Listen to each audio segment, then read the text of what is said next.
Hello, CFA Nation, Gabe. Nick. And we're here today to give you a very special video. But by the way, this is by demand. We've had a whole bunch of people asking for it. With baseball season literally a few days away starting, we're going to finally get to our Baseball Explained video. Baseball Explained, where we're going to go ahead and give you the ins and outs of baseball, okay? We're both teachers. We both went to college, so obviously we know about Cliff Notes. So this is a Cliff Notes version of baseball, all right? It's not going to get you an A+ on the test, but it's going to at least get you that C. It's that passing grade, all right? So if you sit down with somebody, you'll at least know what you're talking about. You sit down, you're watching a game, you'll be able to follow it. So without further ado, before we actually get there, there's some huge baseball news too. Okay, Mookie Betts, and I'm only doing this because Nick's is a Padre fan, just signed $380 million, 12 years. Do you know how rough that is for Dodger?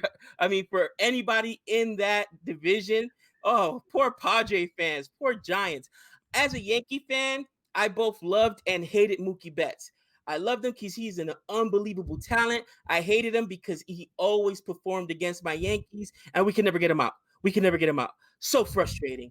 Oh, but for any baseball fans that happen to pause this video, let us know in the comments how we did. And for all the people wanting to know about baseball, all our cricket fans, let's get to it.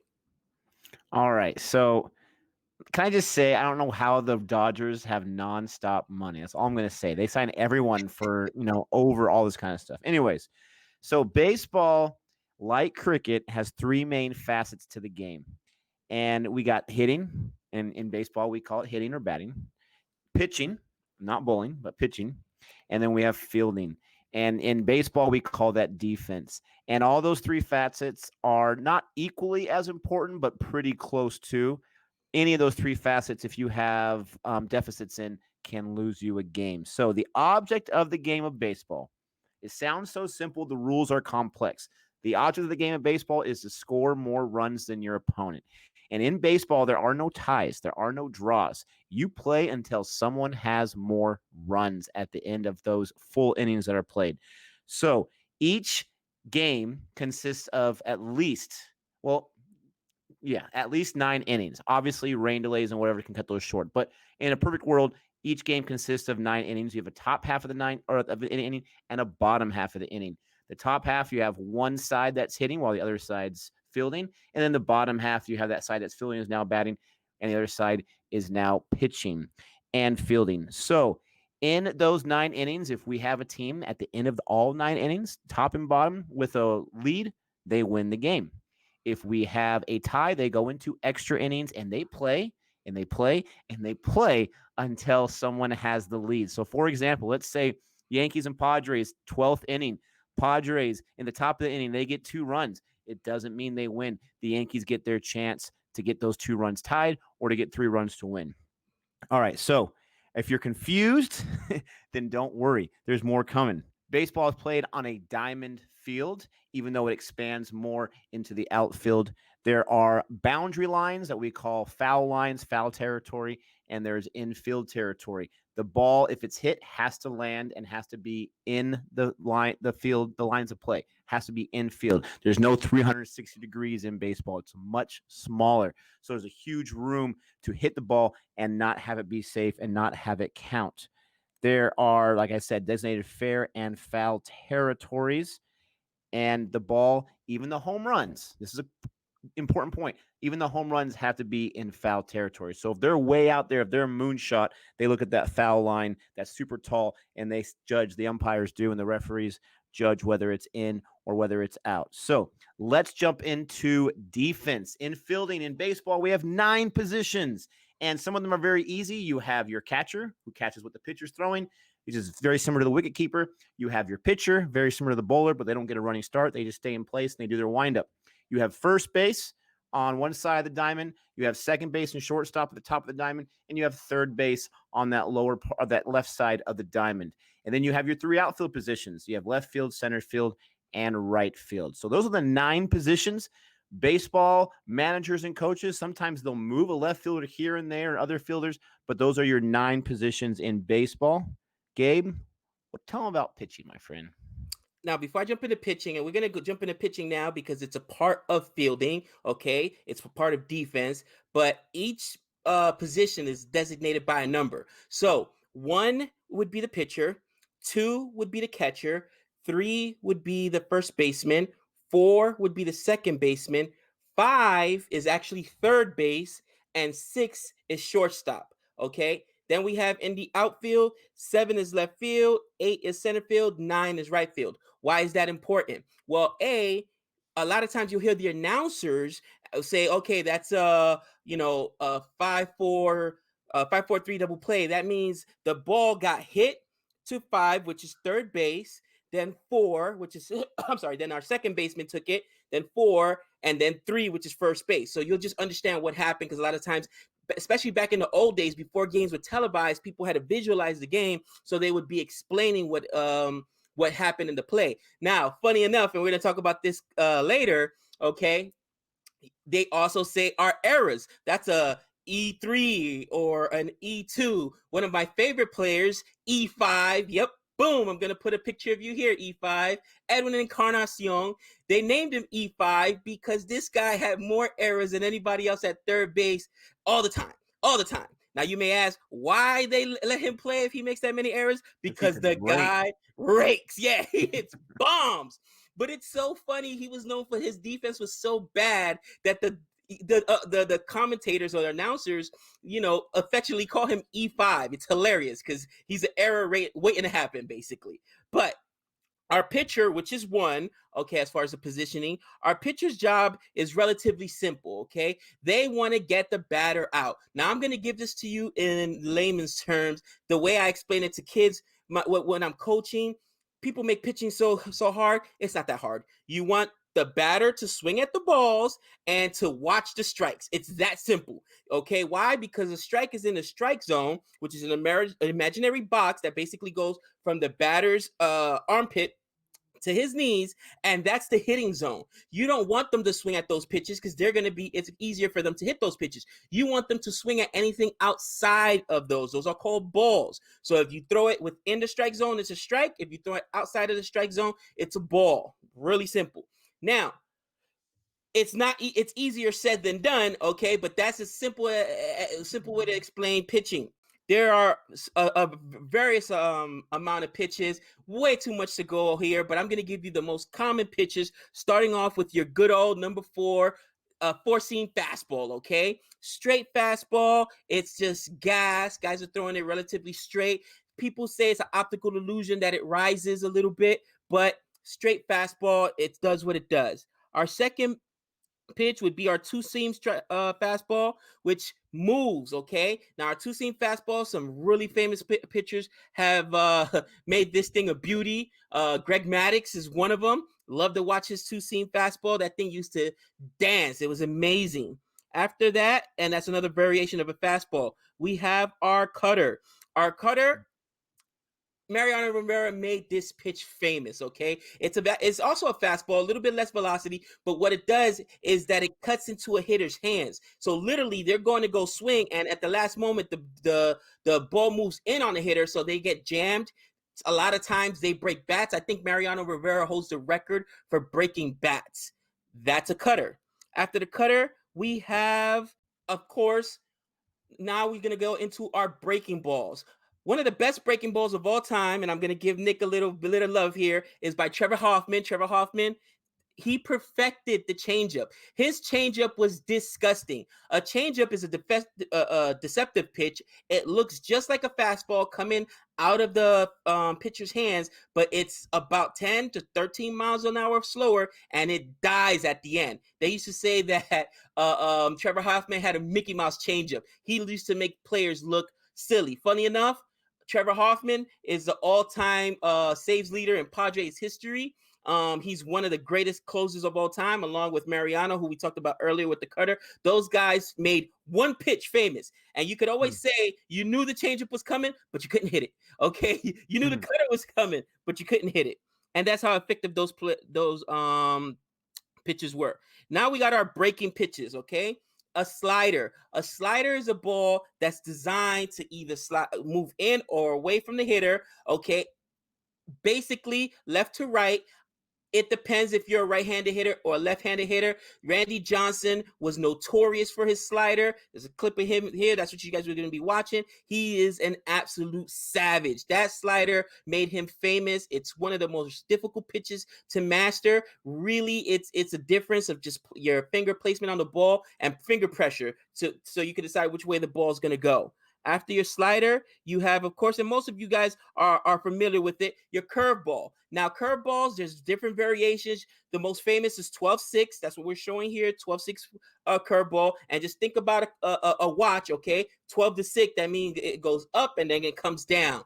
Some of the best guys in the game have thrown these curveballs, and they're no fun to stand in against. Verlander has had some nasty curveballs. Again, Tim Lincecum had one of the nastiest curveballs that I could think of. But for here, we're gonna go to the king of the curveball, Clayton Kershaw. Oh, his curveball is so pretty. You got 10-4 curveballs, different variations of them. But then we have our curveballs.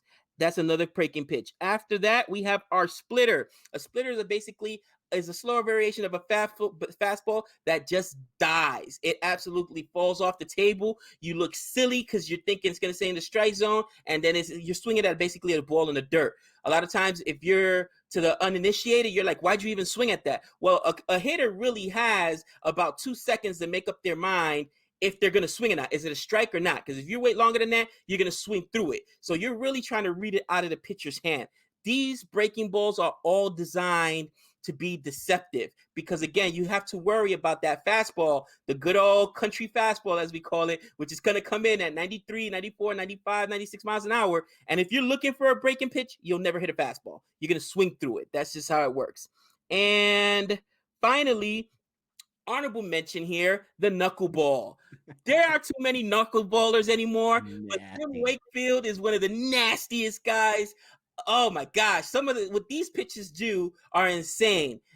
R.A. Dickey was amazing. Here's a clip of R.A. Dickey throwing his knuckleball. And basically, you throw this ball without any spin or rotation, and whatever the air is doing, that's what it's doing, and the ball just floats. It dances around. It's an optical illusion, but I mean, these guys were absolutely savages with that knuckleball because they really didn't have any other pitches. And I think it was the Necro brothers, right? Phil Necro, that made the knuckleball famous.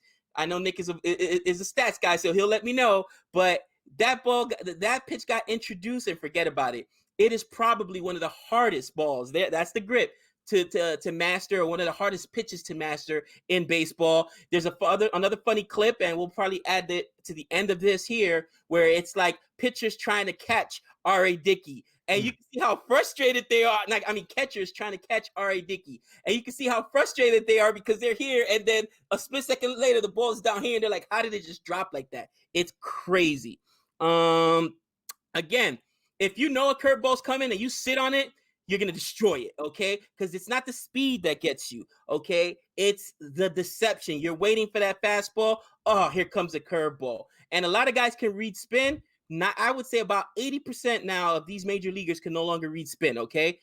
They're all just guessing. And Alex Rodriguez put it best. The talent that has gone the most away from hitters is having an eye. That's why strikeouts are going way up. They can't tell what it is anymore. You're just going on percentages, and that's what sabermetrics is. You know what I mean? A batter actually goes up there and thinking, okay, I'm going to get my pitch, the third pitch of this at bat. That's when he's going to give my fastball. That's what the mentality they walk in now. That's how come a lot of times you see them take that fastball right down the middle of the plate, first pitch, and they took it because, again, they're going in with a preconceived plan. It's so hard nowadays to go in, and not that people don't do it anymore. Like Jose Altuve, he's probably the best at it. That's why his average is like 340 all the time and 330. Mike Trout, those guys have an eye. It's hard to teach, and it's probably the hardest skill in baseball. Okay. As far as pitching goes, certain pitchers have either made their careers or have resurrected their careers based on learning a single pitch. R.A. Dickey's a great example. He won the Cy Young, which is the top pitcher of the year in the American or the National League when he was like 37, 38. He had a journeyman career. He learned in the minor leagues how to throw a knuckleball. And he, again, Cy Young, and he had many, many years, signed a lucrative deal. Tim Wakefield, like he had mentioned from the Red Sox, had a great knuckleball. He couldn't throw his fastball worth garbage, but he had that great knuckleball. And it's so hard to catch that they had brought in, I will never forget this because he went to the Padres, Josh Bard, to catch Tim Wakefield as the backup behind Jason Varitek. He could not handle that knuckleball in spring training. And so they booted him out of Boston. They traded him to the Padres. The Padres had their old backup. Oh, his name escapes me right now. But they had his old backup. They just switched him because we got to have this guy back. And this guy got another chance with the Red Sox, which is a great baseball team because he can catch the the knuckleball. People like Clayton Kershaw with his curveball and Randy Johnson with his slider. I'm not kidding. They will throw that pitch 10 times in a row, and these professional baseball players will swing and miss 10 times in a row, especially Randy Johnson with that slider.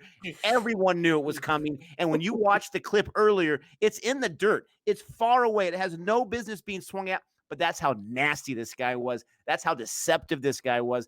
Everyone knew it was coming, and they still had no chance of that in the dirt. Pitchers wreck the game of baseball. There's an old adage out there, defense wins championships. In baseball, if you're going to playoffs and you have 3 or 4 really good above average pitchers, it's done. Good night. The opposition's out of there because it doesn't matter how bad your hitting is. If you have those pitchers in a playoff format, see ya. And I mean, I think the San Francisco Giants in recent history were the best example. They won 3 World Series titles back to back to back. And you can't name a hitter on their team that's going to go into they didn't have any superstar all-stars. Maybe Buster Posey. The rest of those guys were average hitters. But they had some Madison Bumgarner, Tim Lincecum. They had your boy, Jake Peavy, for Matt one of their Cain. runs.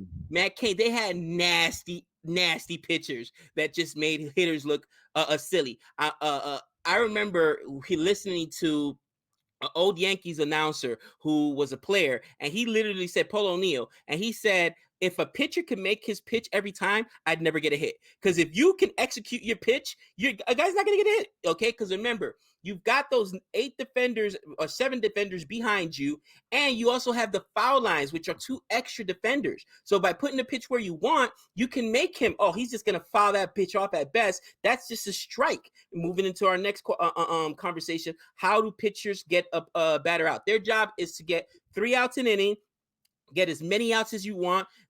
Back in the day, guys used to go entire games. That doesn't happen anymore. Nowadays, give me 5 innings, 5 and fly. That's it. 5, 6 innings tops. All right, 100, 110 pitches.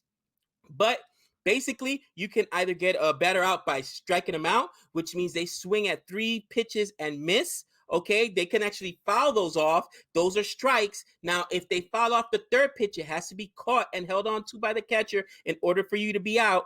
But even if you foul off a ball, you can hit a ball 480 feet, 500 feet. If it's on the other side of that foul line, guess what? It's just a long strike. Bottom line. You can foul it off 15 times in a row when you're up to that 3rd strike. It counts as a strike in the scorebooks, but it does not count against you until you swing and miss, or like Gabe said, you swing it and they're able to catch it.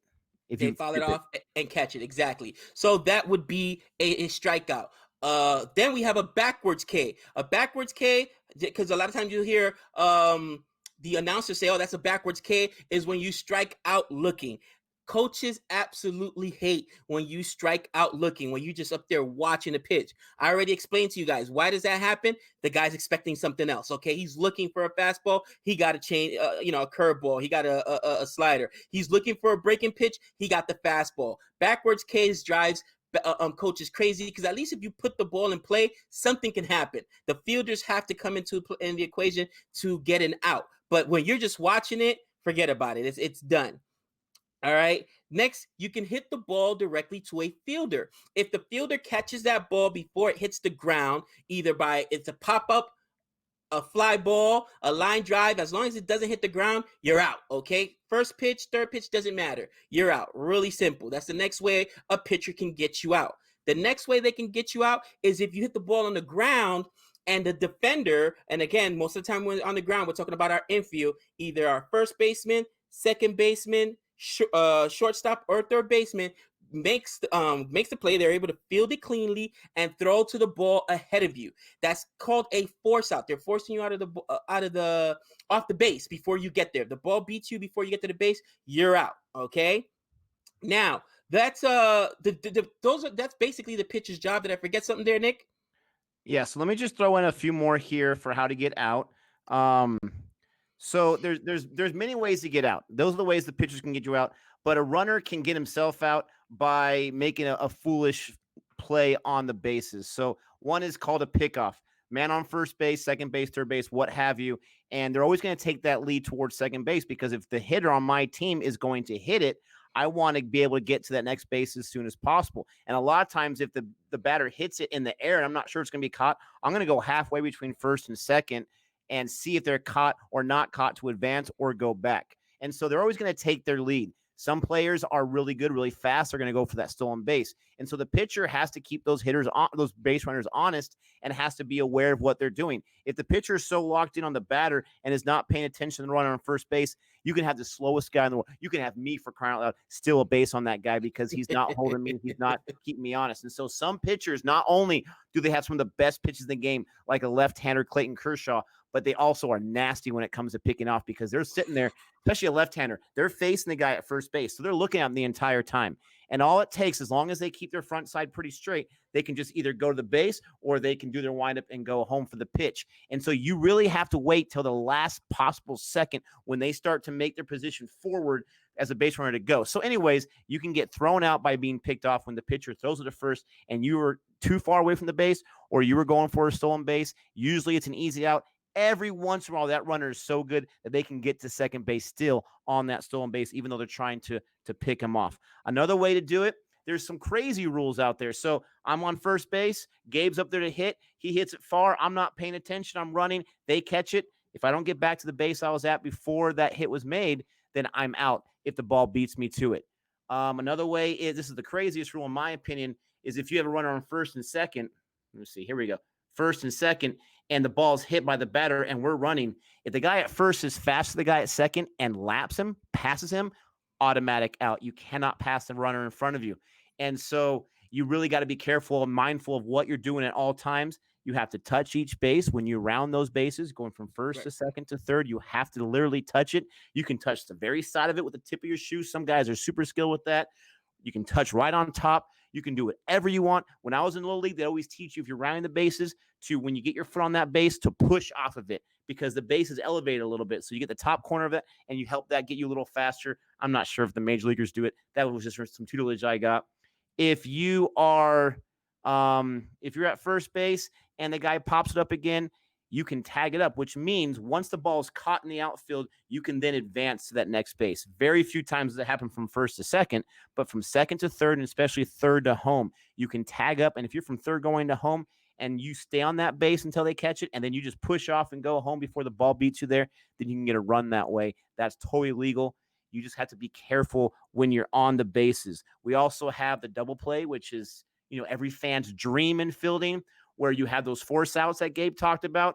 Let's say the ball gets grounded to the third baseman. He quickly turns it to second base. The second baseman quickly tags the base and turns it to first base. If you watch really closely, I would say 60% of second basemen never touch the bag, but the umpire will give it to them because they were in the vicinity. You'll see them swipe at the dirt, not touch the bag, and then throw it to first. And for some reason, unwritten rule, no one calls you out. But that's called a double play where you get 2 outs with 1 ball. You can get a triple play, which I don't think my Padres have ever done in the history of their franchise. Many teams have. There's a lot of things in the Padres history they have never done.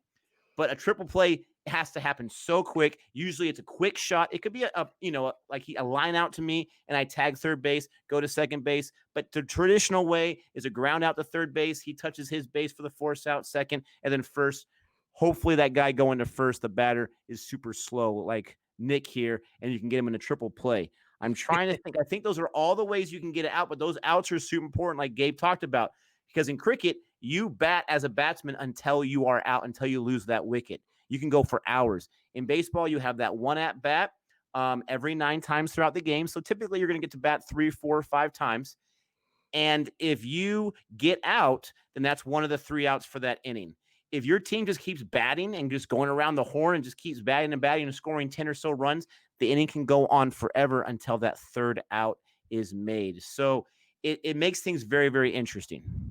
Now, one thing that when Nick mentioned about the pickoff move, and how did I forget that with pitching? Thanks again, Nick. Appreciate that. basically with a pickoff move, the runner gets too wide and the pitcher is able to throw behind them, so you get picked off base. However, the pitcher cannot intentionally deceive the runner. So you have to, once you come set, right? I get my baseball, I am set to go. I cannot move anything other than my head.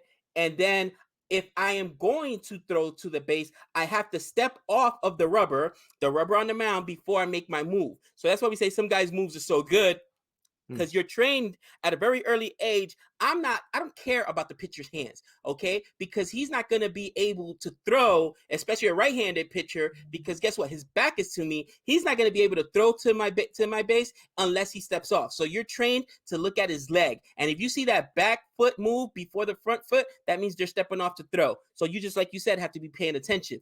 Why are lefties so much harder? Because now they're looking right at you and they're able to throw right there. So you literally have to make sure that they not only do they pick up that front knee, but that they start going forward. A lot of them have a very deceptive move where they pick up their front foot, but they don't go forward. They go in a 45-degree angle, and then they can still throw right behind you without having to step off because, quote unquote, you already left. They haven't deceived you, and you'll be picked off. Now, that's the one thing.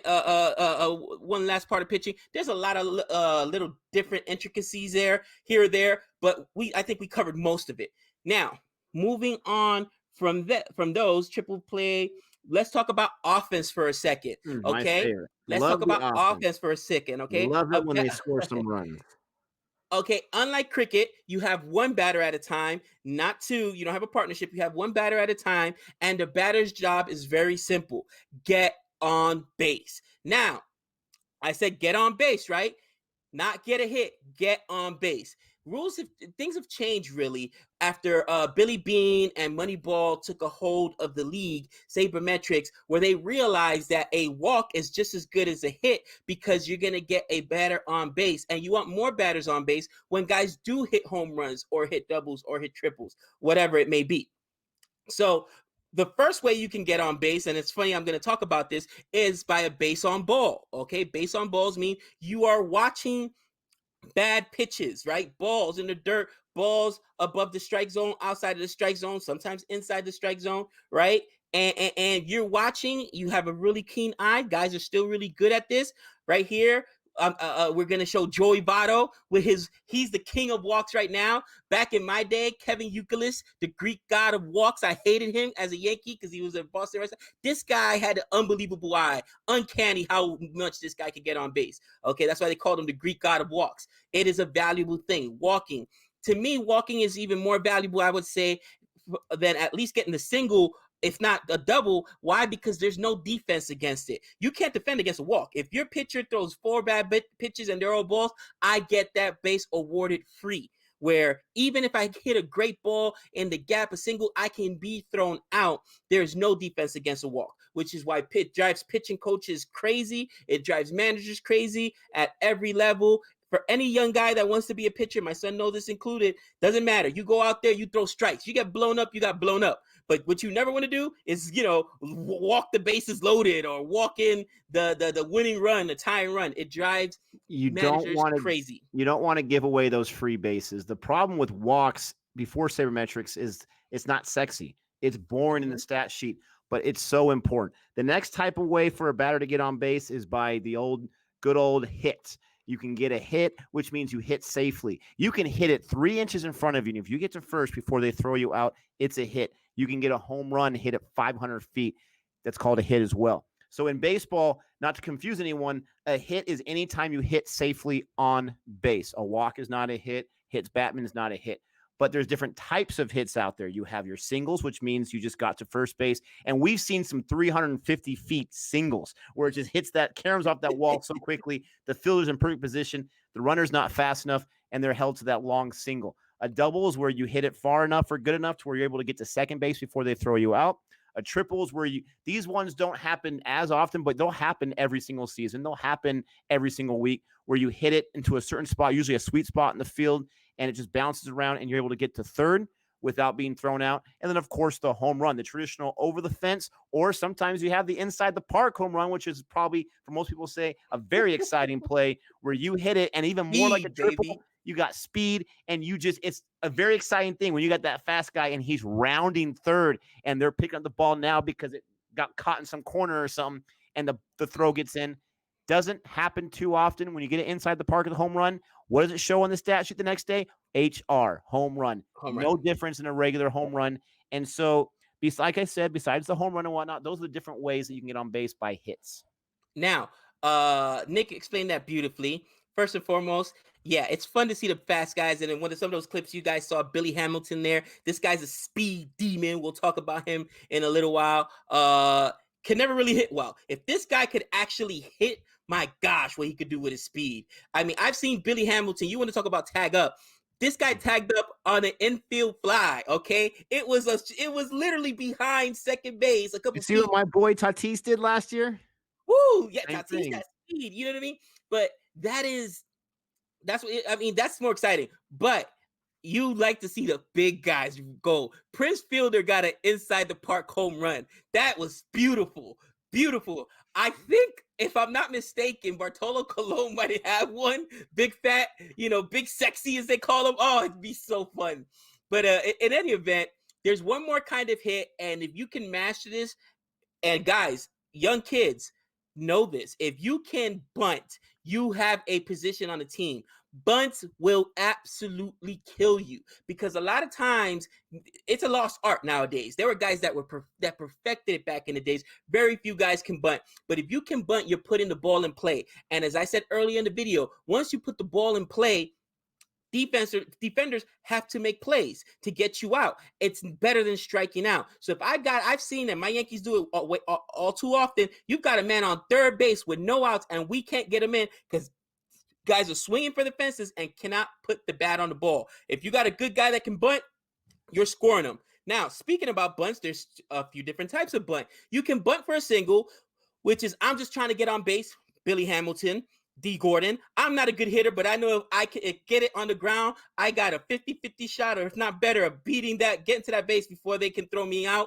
And that's what these guys have made a career of. So that's bunting for a base hit. Then you have your suicide bunt, which is basically you got a guy on third and you are bunting, and that guy on third is going to run before you even make the connect. You have to make sure that you get that bunt down. That's a suicide squeeze, it's called, or squeeze bunt. The last one would be a safety bunt, where the guy on third waits till I get the bunt down to then run. What's the difference? A heftier guy like myself is probably going to go on the squeeze play because I need as much time as possible to get home. Where if I'm a fast guy, I'm going to go suicide. Exactly. I'm going to count or trust my guy is going to get the bat on the ball and get that bunt down. A lot of times they'll bunt it in the air and get you out. It's frustrating. That's why the safety squeeze is the best one, where you're just bunting it and you don't leave third base until you see the bunt is down. But that's a little bit more dangerous because now you have less time to make it home. And if the fielder fields the ball, let's say it's the pitcher or even the third baseman who crashes, they can still throw the ball at home and get you out. Okay. Yeah, by watching the clip here, you're probably wondering, why don't people bunt more often? It looks so easy. Not as easy as it looks. Pitchers still have their deception with their pitches, so you have to be able to follow that. You don't put your hands like this on the bat. You're going to put it behind. You're going to either absorb it. You're going to push it to where you want. But the biggest, most dangerous thing about a bunt, and this is why some people can't do it, they don't even bother, is in a bunt situation, you can strike out with that third strike being a foul. If you foul in foul territory on that third strike, the bat doesn't, because you gave yourself up doing the bunt, then you don't have that protection. So it's super dangerous. So usually in the National League, we have pitchers still hitting. I'm starting to get really annoyed by that, but we have pitchers still hitting, and so they will always bunt. They're the easy bunt. Once they get two strikes, the decision is, do we have them sacrifice an out, or do we have them swing it? Basically, with most pitchers, you're going to get out anyway. So that's interesting with the bunt. The wild pitch. The wild pitch is another way you can get on base, not just because they throw a wild pitch, you automatically get on base. No, but if it is a situation where obviously 3 balls and that wild pitch is the 4th ball, doesn't matter where the ball goes, you get awarded that base, but that's more technically a walk. When you get a wild pitch that gets you on base, that's because you have 2 strikes against you. The pitcher throws it, goes in the dirt. The catcher can't catch it, goes behind him. you are either awarded because it's the walk, or you swung at it. You technically struck out, but the catcher didn't hold on to it. It got behind him, and now it's off to the races. You're running to first before the catcher picks it up. A lot of stadiums, I feel like they do this on purpose. Their dimensions behind the home plate isn't too deep, so it's really going to carry them back to the catcher. Some of the older stadiums, it was super deep, and we're out now like Easter egg hunt trying to find this thing, and this guy's at first base. So I'm sure I probably butchered that a little bit, but that's the gist of how you can get on base from a wild pitch. And a wild pitch, again, is a pitch that the pitcher did not intend. It's wild. Who knows where it went or what happened to it? Your finger grip was off by a little bit, and it's just way out there. The difference between a wild pitch and a pass ball. Pass balls, when the catcher makes a mistake, should have been able to catch that. Even if it's in the dirt, they should have been able to have the defensive skills. A wild pitch, that was on the pitcher. I'm looking at you, Randy Johnson, the All-Star game with John Kruk. That was a wild pitch. Oh, next one, hit by pitch. Now, first and foremost, let me explain something. Hit by pitch, it'll show up HBP on the stat sheet. That means you got on base because the pitcher, you got awarded first base because the pitcher hit you. Now, why do I say that's a way to get on base? Because some guys have made it an art form of literally getting on base by literally nudging their body when that fastball comes in tight, or even better, it's a breaking ball. This ain't gonna hurt, so I'll just turn and go ahead. I'll take it on the meat. I'll take it on my cheeks, no problem. Now, we're not talking about the kind of hit pitches that the Astros, by the way, in spring training.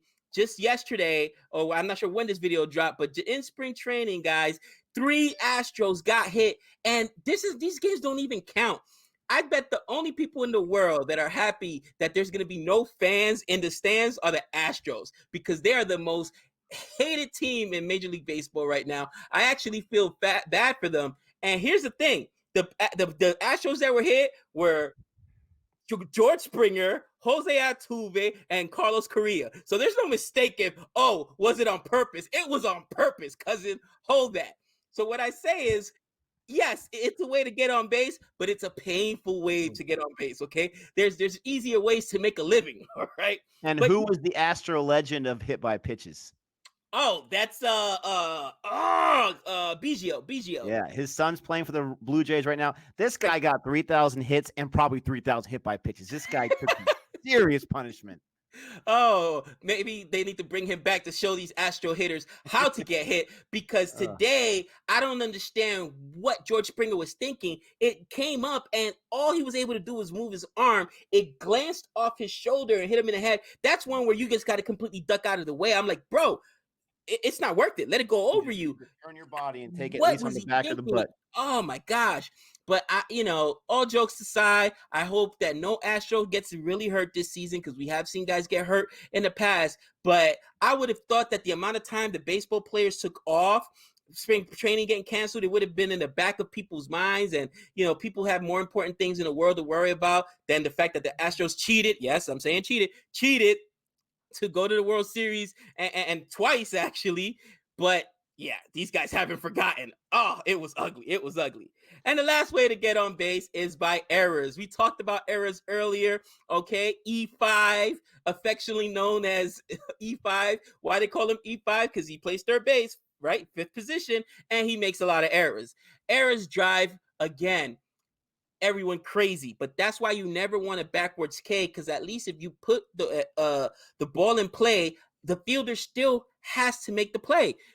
One of my favorite Yankees, young guy right now, his name is Miguel Andujar. They just stuck him in left field this year. Why? Because the guy can't catch a ball, okay? He makes way too many errors, and this guy broke the Yankees. Let me tell you how good of a hitter Miguel Andujar is. He broke Mickey Mantle's single season doubles his rookie year. Did you just hear what I said? Mantle, big name. He had like 55 doubles. This guy cannot field the ball. The year that the Astros beat us in the AL, I think it was the ALDS they beat us in. What happened? Oh, that was the ALCS. Was it ALDS? I can't remember. And the championship game. You know how they beat us? Because he made 3 errors in the playoffs. He was effectively banished after that. Like, bro, you can't touch the ball. So they stuck him in left field now. He looks decent in spring training. But, defense matters, guys. Defense matters. And we were going to call him E5, but that name's already been taken. But as far as errors, real quick, It's a judgment call by the official scorer too for the baseball a score at the game. So essentially, I'm at third base. The ball comes to me. I don't catch it. I don't get the guy at first base out. Not guaranteed an error. The official scorer will look at it and say, is this something within the realm of possibility that they should have made a play on? Should they have caught that? There's obvious ones like when you're booting in left field or whatever, or you just drop it, or those are obvious errors. But some of those they're all judgment calls and they have to award it as an error. And if you're a pitcher throwing a no hitter and someone gets on base, you're hoping it's by error. You're hoping it's by error because you lost a perfect game. You still have a no hitter. If they call it a hit, and sometimes we've had those questionable calls, then it takes away that no hitter. It changes the official score. Some guy might be sitting on 1,000 hits and they think they got it. They got an error. They have to wait. So it is that judgment call. And I'm telling you right now, the Padres lost a preseason game by an error. One run they gave up. They didn't score any runs. It was on a throwing error. So there you go. It can destroy the game. But Gabe put a script together for us to use. He gave us an outline. He's found these clips. I did the editing, but this was all Gabe's labor of love. He wanted to share his knowledge. He allowed me to be part of it, to share why we love baseball, the rules of baseball. This is not going to be nearly as good as Nick Explains or any other Baseball Explains video out there. But like he said, we've had people asking for months to talk more about baseball. For those of you that want that, here is your fix. We hope you enjoyed this. I appreciate Gabe's work Now, on I this. just realized I forgot one thing, and it was probably me Which earlier. one You're thing? like, guys, you talked about hits, you talked about stolen bases. Oh, stolen bases, so fun to watch. Billy Hamilton, this guy is a walking stolen base. We talked about all these offensive stats. How do you score? Very simple. In order to score, you've got to make it all the way around the diamond. Okay, first, second, third base, and then home. Once you make it through first, second, third base, and then home, once you touch home plate where you started off at when you're batting, you've essentially scored a run. Now, home runs are very valuable because if I hit it out of the stadium, again, between those foul boundaries, or out of the ballpark, I should say, it's a home run. If I put it into the crowds above the boundary, it's a home run, as long as it's within the foul lines, okay? However, walks help because we talked about earlier getting on base. If you're able to make it all the way around base before the other team, the defense gets those 3 outs, you score a run. And I was like, bam, what are we forgetting on? How do you score a run? That's how you score a run. Now, there's And different variations to that, but that's the best I could do. And with home runs, like he said, they're so valuable because if I happen to go up there and I got so lucky and I got a home run and I have people on base, I get a run for myself and every single person on that base because my home run, you think about it, is essentially forcing. I force my way around and I bring all those chickens in with me to get those runs. And so if you get the bases loaded, which means first, second, and third, the bases are all loaded and I hit a home run, what's that called? That's a grand salami, baby. Let's put a clip of that here. Ooh, Technically grand slam, but yes, there's so many different grand nicknames slam, for it. grand salami. Ooh, you love it. You love it. And yeah, it's the funnest part of the game. But unfortunately, too many teams have relied on it, like my Yankees, and they've forgotten how to play small ball, which is, get on base, okay? And get them on, move them over, get them in. That's really simple. Get them And on, move them over, get them in. it's equivalent to cricket where you can have in a test match a guy who can hit sixes. Like I have the ability, I'm going to hit sixes, but then they put themselves up in a dangerous situation. They open themselves up to be more vulnerable. And so they get that wicket out. I get my 3 sixes, but now I caught an out and I'm out of here. And I'm one of my best hitters for my cricket team, my best batsman. So baseball is not any different. Home runs are great, but let's get on base safely. Let's drive in those runs that are already on base. Let's not swing for the fences, like you said, where most of them are guessing. I strike out, which happens way too many times. And, even though in the 90s they said chicks dig the long ball, I dig the win. So let's get those wins. But we hope you enjoyed this.